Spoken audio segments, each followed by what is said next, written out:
Hello guys, this is Poonam and welcome to Poonam study centre. In today's video में हम करेंगे class 10th जो आपका एनसीईआरटी मैथ है उसकी चैप्टर नंबर 3 जो है आपका pair of linear equation in two variable.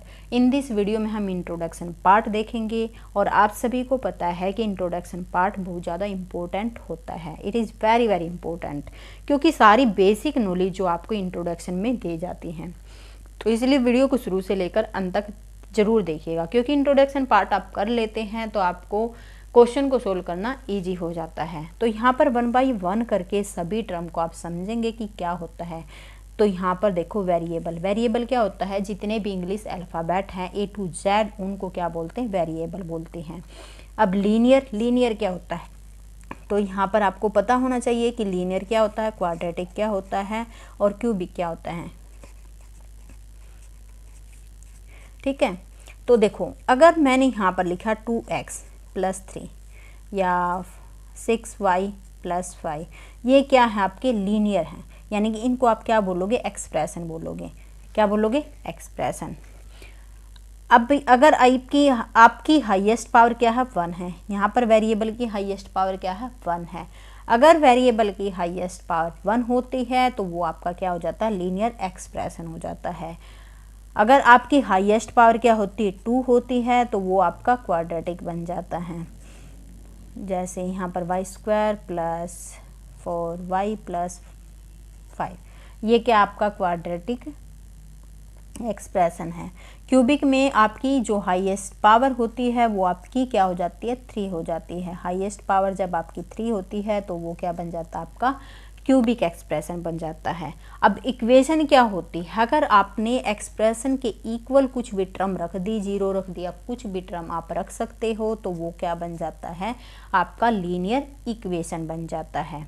ठीक है, क्योंकि इक्वल में कुछ भी होता है तो वो क्या बन जाएगा, आपका इक्वेशन बन जाएगी। तो यहाँ पर मान लो यहाँ पर क्या है, इक्वल 0 है, ये भी 0 के इक्वल है, तो ये आपकी क्वाड्रेटिक इक्वेशन बन गई और ये आपकी क्यूबिक इक्वेशन बन गई। ठीक है, ये थी आपका लीनियर इक्वेशन। आपको समझ में आ गया कि हाईएस्ट पावर वेरिएबल की क्या है, 1 है। अब यहाँ पर 2 वेरिएबल की बात हो रही है। यहाँ पर आप दे सकते हैं इस एक्सप्रेशन में क्या है, 1 वेरिएबल है। यहाँ पर भी इस इक्वेशन में क्या है, 1 वेरिएबल है। यहाँ पर भी इस इक्वेशन में क्या है, एक ही वेरिएबल है x, और इसमें क्या है, एक वेरिएबल y। 2 वेरिएबल क्या होते हैं, जैसे फॉर एग्जांपल यहाँ पर मैंने लिया 2x + 3y ले लिया। ठीक है, तो यहाँ पर x और y क्या है, 2 वेरिएबल हैं, तो इनको क्या बोलेंगे आप, 2 वेरिएबल। अब यहाँ पर पेयर को समझ लीजिए, पेयर क्या होता है, जोड़ा। तो यानी कि यहाँ पर आपको 2 इक्वेशन मिलेंगे, 2 किस टाइप की, जिसमें 2 वेरिएबल होंगे और उसको आपने सोल्व करना होगा। तो pair of linear equation in 2 variable, आपको चैप्टर अच्छे से समझ में आ गया कि इसका मतलब क्या है, कि यहाँ पर आपको 2 इक्वेशन मिलेंगी, तो वहाँ से उन क्वेश्चनों को आपको सोल्व करना होगा। ठीक है, अब यहाँ पर जो लीनियर इक्वेशन इन 2 वेरिएबल है, यहाँ पर 2 इक्वेशन मिलेंगी, उनको आप 2 तरीके से सोल्व कर सकते हैं। एक तो है आपका ग्राफिकल मेथड, यानी कि ग्राफ के थ्रू आपको सॉल्यूशन फाइंड करना है, क्या है, ग्राफिकल मेथड। और दूसरा आपका एल्जेब्रिक मेथड। ठीक है, ग्राफिकल और एल्जेब्रिक मेथड। अब ग्राफिकल मेथड से कैसे सोल्व करना है, तो आपको ग्राफ बनाने के लिए 2 इक्वेशन मिलेगी। जैसे यहाँ पर एक एग्जांपल के थ्रू मैं आपको समझा देती हूँ। जैसे मैंने यहाँ पर कोई इक्वेशन ली है, जैसे x + y = 4, इक्वेशन नंबर 1 ले ली, और x - y = 2, यहाँ पर इक्वेशन नंबर 2 है। अब इसके लिए सबसे पहले आपको क्या बनानी पड़ेगी, टेबल बनानी पड़ेगी। तो इसकी टेबल यहाँ पर हम बना देते हैं। तो इसके लिए आपको x y इस तरह से लिख देना है और यहाँ पर 2 बॉक्स इस तरह से बना देने हैं, क्योंकि 2 वैल्यू काफ़ी होती हैं एक लाइन बनाने के लिए। अब यहाँ से इस इक्वेशन को आपने उठाना है। यहाँ पर क्या करोगे, आप किसी एक की वैल्यू पुट करोगे, कुछ भी अपने आप से, तो दूसरे वेरिएबल की वैल्यू आपको फाइंड हो जाएगी। जैसे फॉर एग्जांपल यहाँ पर मैंने x = 0 रखा। जब यहाँ पर x 0 रखेंगे तो 0 + y = 4 हो जाएगा, यानी कि y की वैल्यू क्या आ जाएगी, आपकी 4। तो x की वैल्यू 0 रखने से y की वैल्यू क्या आ गई, 4। अगर हमने y की वैल्यू को 0 पुट किया इसी इक्वेशन में, तो यहाँ से x की वैल्यू क्या आ जाएगी, 4। तो y की वैल्यू 0 रखने से x की वैल्यू क्या आ गई, 4। ठीक है, अब हम टेबल सेकंड इक्वेशन की टेबल बनाएंगे। तो यहाँ पर एक्स वाई इस तरह से लिख देना है और 2 बॉक्स आपने इस तरह से बना देने हैं। अब यहाँ पर देखो, अगर हम y की वैल्यू 0 लेते हैं तो x minus 0 equal to, y की वैल्यू क्या ली हमने 0, तो x की वैल्यू क्या आ गई यहाँ से 2, x की वैल्यू क्या आ गई 2। अब मान लो y की वैल्यू हमने की क्या ली 1, y की वैल्यू 1 ले, तो y की वैल्यू 1 लेंगे तो x माइनस 1 इक्वल 2, तो x की वैल्यू क्या आ जाएगी 1 उस साइड जाएगा तो 2 प्लस 1 3 हो जाएगा, तो x की वैल्यू क्या आ गई 3 आ गई। y की वैल्यू 1 रखने से x की वैल्यू 3 आ गई। अब यहाँ पर हमारे पास दोनों इक्वेशन की टेबल बन चुकी है। अब आपको क्या बनाना है, ग्राफ बनाना है। ठीक है, अब ग्राफ कैसे बनाएंगे, ग्राफ में आपको पता है कि 2 एक्सिस होती हैं। तो यहाँ पर एक इस तरह से लाइन ड्रॉ करेंगे, ये। अब ये आपकी क्या होती है, एक्स एक्सिस होती है, ये आपकी क्या होती है, वाई एक्सिस होती है। यहाँ पर आपको कैसी वैल्यू मिलती है, एक्स की पॉजिटिव वैल्यू मिलती है, 1 2 3 4 5 6। यहाँ पर आपको एक्स की नेगेटिव वैल्यू मिलती है, -1 -2 -3 -4 -5। यहाँ पर आपको पॉजिटिव वैल्यू मिलती है वाई की, 1 2 3 4, और यहाँ पर आपको नेगेटिव वैल्यू मिलती है वाई की। इतना समझ में आ गया। अब यहाँ पर देखो हमारी टेबल क्या थी, सबसे पहले टेबल आपकी जो इक्वेशन फर्स्ट है, x की वैल्यू आपने 0 लेनी है, x की वैल्यू 0 आपको इस एक्सिस पर मिलेंगी। ठीक है, और y की वैल्यू क्या 4 है, तो 0 यहाँ पर x और y दोनों 0 यहाँ पर होते हैं, यानी कि इसी लाइन पर जाना, आपने इस पॉइंट को इस तरह से सर्कल कर देना है।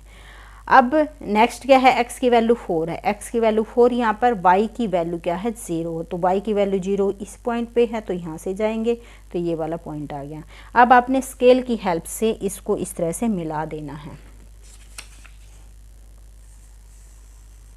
सॉरी यहाँ से जाएगी, ये थोड़ी सी टेढ़ी होगी, इस तरह से ये लाइन बिल्कुल सीधी जाएगी। तो ये आपकी इक्वेशन नंबर 1 की लाइन बन गई है। अब सेम वे में आप क्या बनाओगे, इक्वेशन नंबर 2 की लाइन बनाओगे।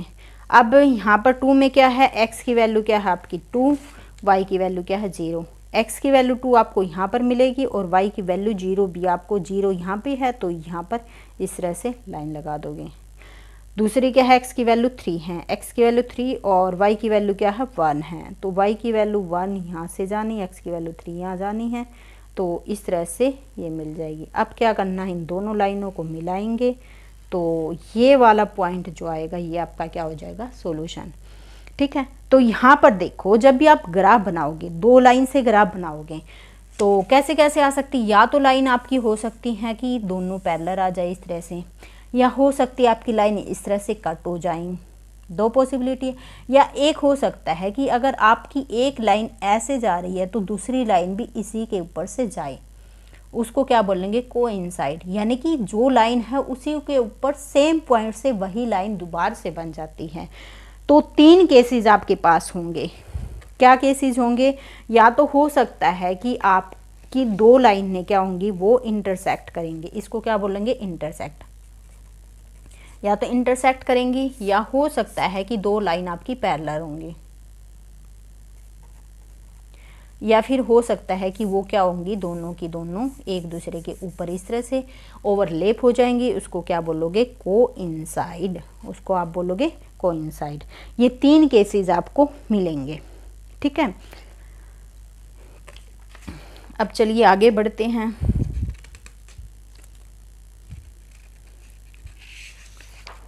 अब यहाँ पर जो आपकी बुक में एक टेबल दी गई है उसको आप अच्छे से समझ लीजिए। अब ये टेबल है आपकी, इसमें देखो यहाँ पर पेयर ऑफ लाइंस दिए गए हैं, ये इक्वेशन फर्स्ट है, ये सेकंड है। अब इसमें देखो A1, पहले तो आप जनरल फॉर्म आप समझ लीजिए, pair of linear equation in 2 variable में क्या होती है जनरल फॉर्म, आपको इस तरह से A1x और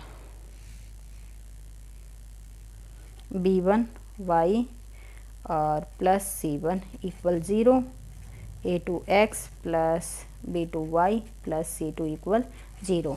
तो ये क्या होती है, जनरल फॉर्म होती है, यानी कि जो इसका कोफिशिएंट है वो A1 होता है, y का कोफिशिएंट B1, ये आपकी कांस्टेंट टर्म होती है, इसका कोफिशिएंट A2, इसका कोफिशिएंट B2, ये क्या है C2। अब देखो A1 की upon A2, B1 upon B2 और C1 अपॉन C2। यहाँ पर आपके सामने कौन कौन सी पॉसिबिलिटी हो सकती हैं? या तो हो सकता है कि यहाँ पर ये दोनों क्या हो जाए, इक्वल मिल जाए, या हो सकता है कि A1 अपॉन A2 ये क्या हो जाएंगे, आपके नॉट इक्वल हो जाएंगे, ये दोनों क्या हो जाएंगे, नॉट इक्वल हो जाएंगे। या फिर आपके सामने पॉसिबिलिटी आ सकती है कि A1 अपॉन A2 और B1 अपॉन B2 तो आपके इक्वल है, लेकिन C1 अपॉन C2 के इक्वल नहीं है, या ये पॉसिबिलिटी आ सकती हैं। तो चलिए इसको एक टेबल के थ्रू अच्छे से समझते हैं। यहाँ पर देखो A1 upon A2, B1 upon B2, C1 upon C2। A1 की वैल्यू क्या है 1, इसकी 3 आ गई, ये -2 4 आ गया, ये क्या हो जाएगी आपका 0 अपॉन -20। यानी कि जो भी आपका साइन होगा वो भी आपने साथ में लेना है। अब जब हम इनके रेशो को कंपेयर करेंगे, यहाँ पर आप देख सकते हैं दोनों क्या है, नॉट इक्वल हैं। जब नॉट इक्वल होते हैं और ग्राफिकल रिप्रेजेंटेशन कैसी होगी कि वो किस तरह की लाइनें होंगी, वो इंटरसेक्ट करेंगी, लाइनें एक दूसरे को इंटरसेक्ट करेंगी। और जब लाइनें एक दूसरे को इंटरसेक्ट करेंगी तो एक कॉमन पॉइंट निकल कर आएगा, जिसको आप क्या बोलोगे, उसका सॉल्यूशन बोलोगे। और वो एक पॉइंट क्या होगा, यूनिक होगा। यूनिक मतलब उससे दूसरा और कोई पॉइंट नहीं आएगा जो आपस में वो कटती होंगी। ठीक है, दूसरी इक्वेशन मान लो ये लिए हैं, तो इसमें जब हम A1 A2 B1 B2 C1 C2 निकालते हैं, यानी कि रेशियो फाइंड करते हैं, तो यहाँ पर आप देख सकते हैं, इसको काटोगे 2 1 जा 2, 2 2 जा 4, 3 1 जा 2, 3 2 जा 6, यानी कि जो रेशियो है सिंप्लीफाई करने के बाद इन तीनों का क्या आ जाएगा, सेम आ जाएगा। जब सेम रेशियो होता है तीनों का तो क्या हो जाएंगे, कोइंसिडेंट लाइन बोलेंगे। ग्राफिकल रिप्रेजेंटेशन क्या होगी, यानी कि वो लाइनें क्या करेंगी, ओवरलैप करेंगी। ठीक है, ओवरलैप करेंगे मतलब एक दूसरे के ऊपर आएंगे। जब एक दूसरे के ऊपर आएंगे तो वहाँ पर इनफाइनाइटली मैनी सॉल्यूशन होंगे, इनफाइनाइटली मैनी सॉल्यूशन होंगे। अब तीसरा केस क्या है कि जब हमने रेशो फाइंड किया तो यहाँ पर A1 अपॉन A2 और B1 अपॉन B2 तो इक्वल है, परंतु वो C1 C2 के इक्वल नहीं हैं। तो वहाँ से लाइनें क्या आएंगी, पैरेलल लाइन आएंगी। तो पैरेलल लाइन आएंगी, आपने पता होगा कि अगर लाइन पैरेलल है तो वे आपस में कहीं पर भी नहीं काटेंगे, तो उसका कोई भी सॉल्यूशन नहीं आएगा। ठीक है, अब इसको आप समझोगे कैसे, तो यहाँ पर देखो, अगर A1 upon A2 B1 upon B2 ये हैं, तो आपने देखा है कि ये क्या है, नॉट इक्वल है, यानी कि ये क्या है, नॉट इक्वल है। तो ये क्या हो जाएगी आपके, यहाँ से क्या आएगा आपका, इंटरसेक्ट करेंगी लाइनें, तो ये एक यूनिक सॉल्यूशन होएगा। ठीक है, अगर A1 upon A2 B1 upon B2 और C1 अपॉन C2 ये क्या होंगे, इक्वल होंगे, तो मतलब कि जब तीनों के तीनों रेशो इक्वल हो गए तो वो क्या हो जाएंगे, एक दूसरे के ऊपर आएंगे। और तीसरे केस में क्या होगी, ये दोनों इक्वल हो गए, तीसरे के इक्वल नहीं होगा तो वो क्या हो जाएंगी, आपकी पैरेलल लाइन हो जाएंगी। यानी कि जहाँ पर आपके A1 A2 B1 B2 not equal होते हैं वो आपकी इंटरसेक्टिंग लाइन आ जाती है, ये पैरेलल आ जाएगी। और जब तीनों के तीनों इक्वल हो जाते हैं तो वो कोइंसाइड हो जाएंगे। ठीक है, तो ये था ग्राफिकल मेथड से सोल्व करने का तरीका।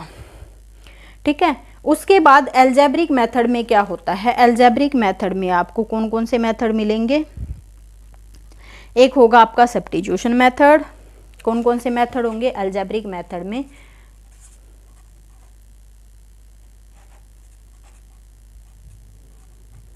सब्स्टिट्यूशन मेथड, दूसरा होगा एलिमिनेट करके, जिसको आप बोलोगे एलिमिनेशन मेथड, और तीसरा होगा आपका क्रॉस मल्टीप्लिकेशन मेथड। क्या होगा, क्रॉस मल्टीप्लाई करके।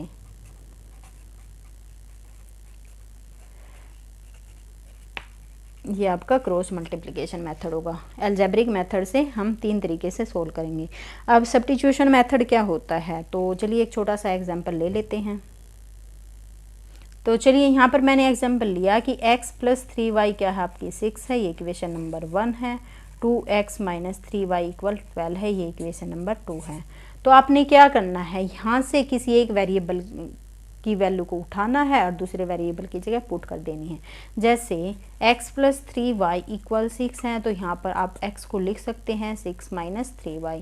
तो यहाँ से आपने x की वैल्यू को फाइंड किया और इक्वेशन नंबर 2 में आप पुट कर दोगे। कैसे, तो 2x की जगह आपने क्या पुट करना है, 6 - 3y, माइनस का 3y इक्वल 12। अब इसको आपने सोल्व करना है, तो 2 6 जा 12, 2 3 जा 6y माइनस 3y इक्वल 12।